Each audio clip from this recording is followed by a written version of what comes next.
JeggiTV. Hey everyone, this is Andrew, and welcome to episode 2 of Shadowrun Returns right here on JeggiTV. So last time we came to Seattle here to find out what happened to Sam and how he died. So we're gonna go ahead and talk to the dude here who seems to run this organ grinders and see what we can figure out. Holstering, what's wrong with me? Hovering over the recently departed is a small dwarf whistling a tune. His broad grin says, "I love my job," and a little more than you'd want or expect from someone in the chop shop trade. As you approach, he looks up with a lopsided grin.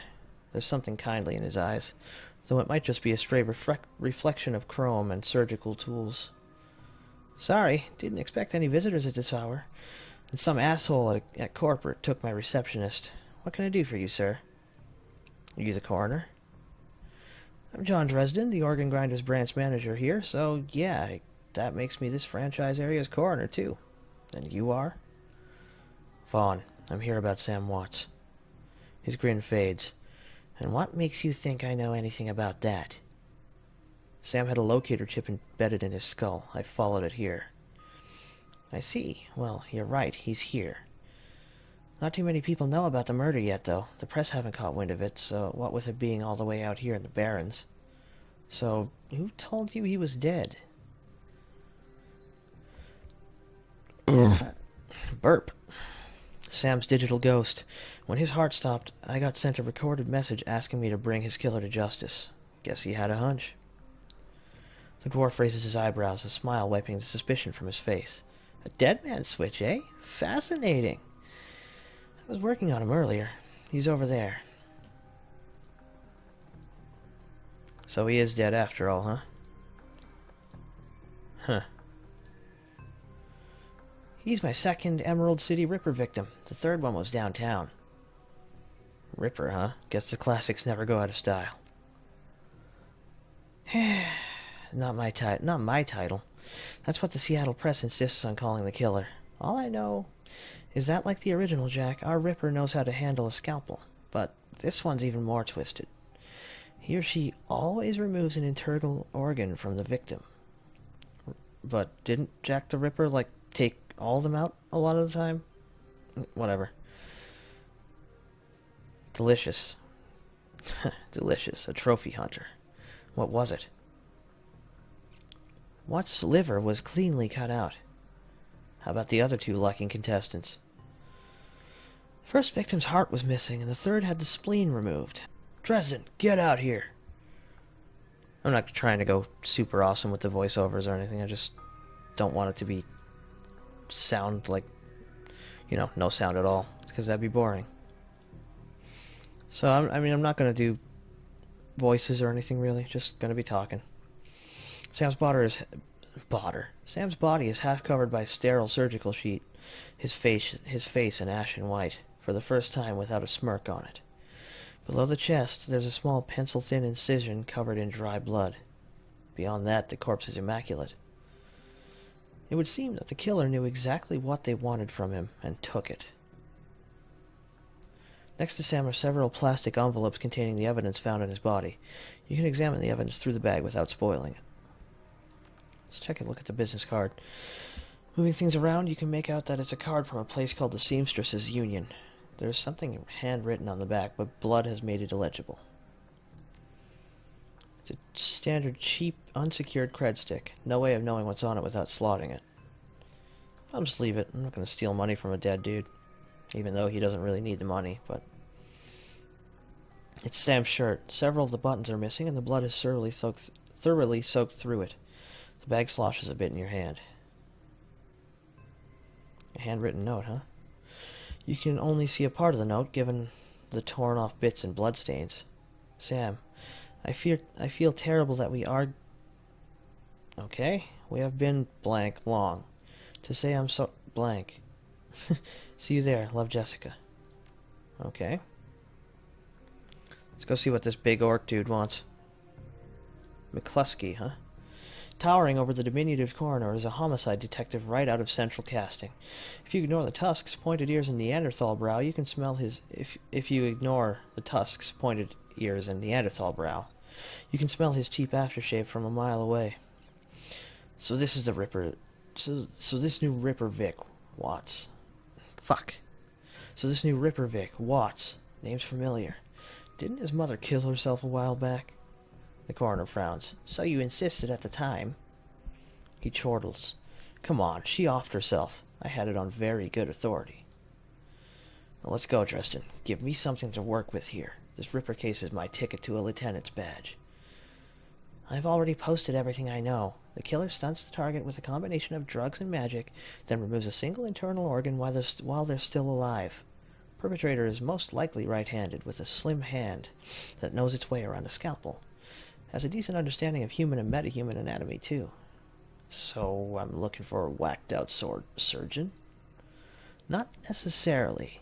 I don't know any surgeons who still use scalpels anymore. These days it's all done with computer-controlled lasers. Could be anyone from a military field surgeon to an antique medicine aficionado. You're no damn help, dwarf. The Lone Star detective finally notices you. You notice superhuman powers of observation. Who the hell are you? Oh, if I had more strength, I'd be able to say something threatening to him, I guess. I'm new in town. You the welcoming committee? If you're new in town, then let me be the first to tell you that I run the show. If you get in my way, you'll end up back here on a slab. He looks at the dwarf. Dresden, get me more. I'm putting someone in a cell or a box this week and claiming my promotion. So that's all you're working for, is a promotion? It's kind of shitty of you. Someone's dead, dude. Like, fucking guy. Do you always make friends that easily? I'm great at dinner parties, too. He cocks his head to one side. Be straight with me. You really gonna work for the dead man? Sam was there when I needed him. I'm gonna return the favor. Fascinating again. Detective McCluskey isn't interested in anything but Detective McCluskey. He'd convict his own mother if it meant another 10 new yen a week on his paycheck. Plus, he's on the take. Dresden pauses, considering. You have honor after a fashion. I try to honor the dead in my work, so we have that in common. What can I do to help you? On the take. Who's paying to hold his leash? I don't know, but someone with major pull has been looking out for McCluskey's career. And wallet. What was that McCluskey said about Sam's mother? The official report is that she committed suicide about a year ago. You don't buy that? My name's in the report, but my actual findings left some doubts. I can't say that it wasn't suicide, but there were unusual bruises on her upper arms, and she didn't use her dominant hand to pull the trigger. I was told to drop it, so I dropped it. What are organs worth these days? A whole healthy body can be worth a bunch of new yen, but individual organs? Not worth as much anymore, what with all the synth and cyber stuff on the market these days. Organ Grinders only deals in the recently deceased. There's plenty of other chop shops that aren't as picky, though, and they don't care where the bodies come from, either. Who still uses scalpels? Doctors still learn how to use them in their first year of medical school, as do coroners, but neither profession uses as much anymore. It's possible some of the slimier chop shops still use scalpels, but I I wouldn't know where to look. Have you heard of the Seamstresses Union? It's a nearby club in the Barrens that attracts lowlifes. You'd probably like it. Me? I'm not really the going-out type. Always too much to be done around here. Plus, the dead are just easier to get along with. I just need to know one more thing. Where was Sam killed? Dresden looks up at you intently for a moment before speaking. You know, I might be able to do you one better. Why don't you go poke around those body lockers in the back and see if you find anything useful? Okay then, I'll go. Do that.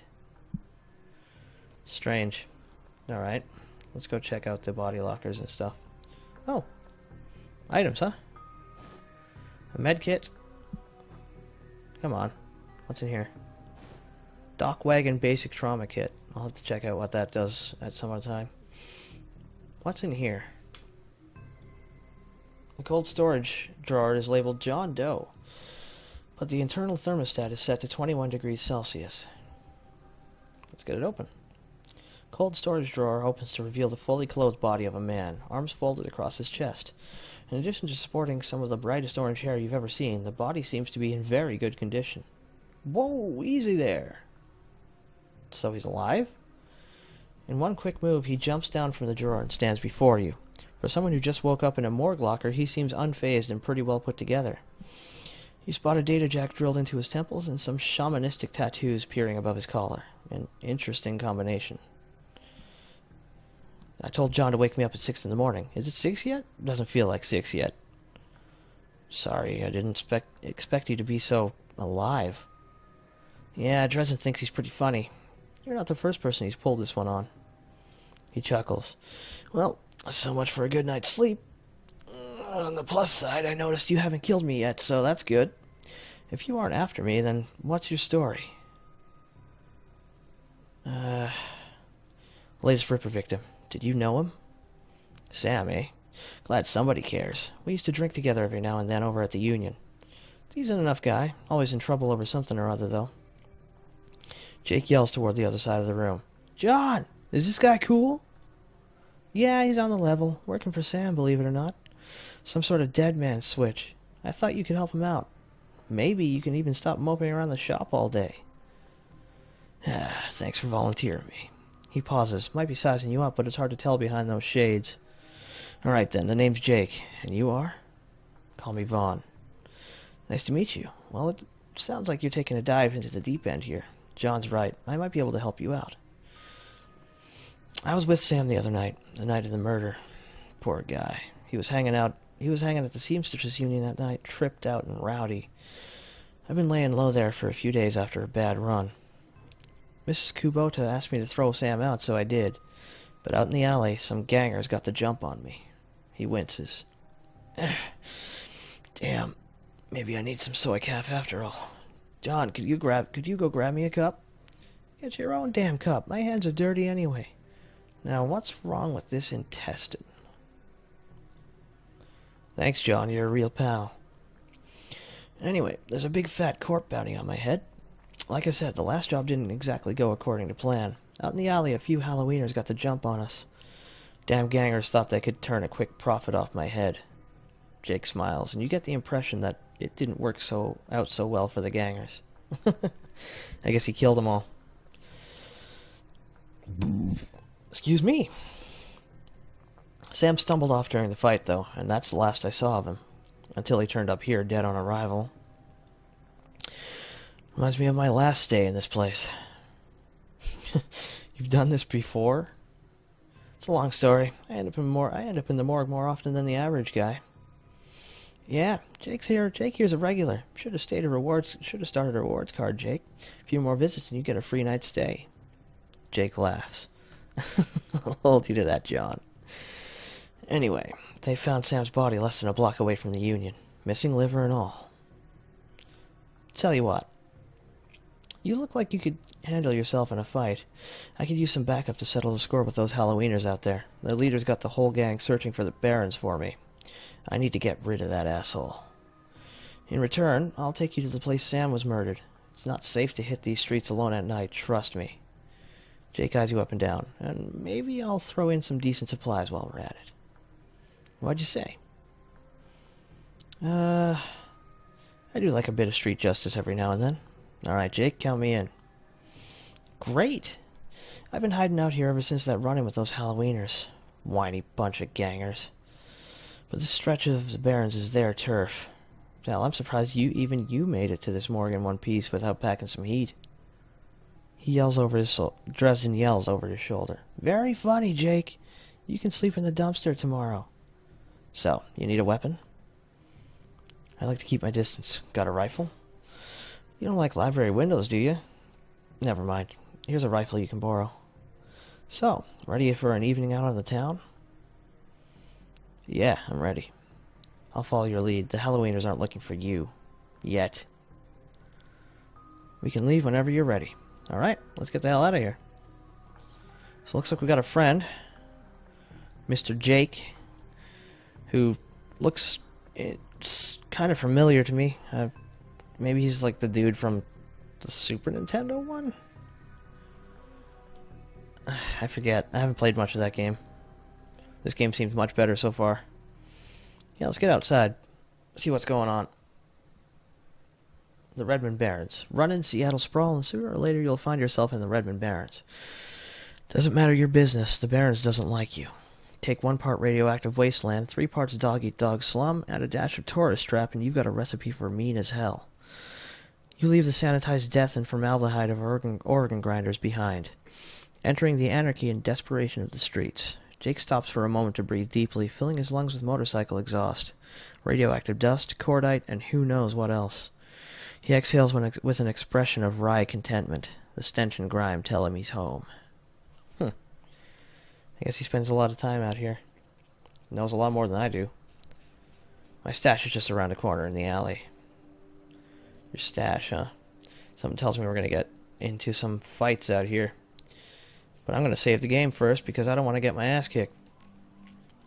Let's go ahead and save over my old file, because this is what I did. This is the file I had when I played the first fight. I'll save over that one. Alright, so I guess we can cut this one to an end here. We did a lot of talking, but hopefully this next episode coming will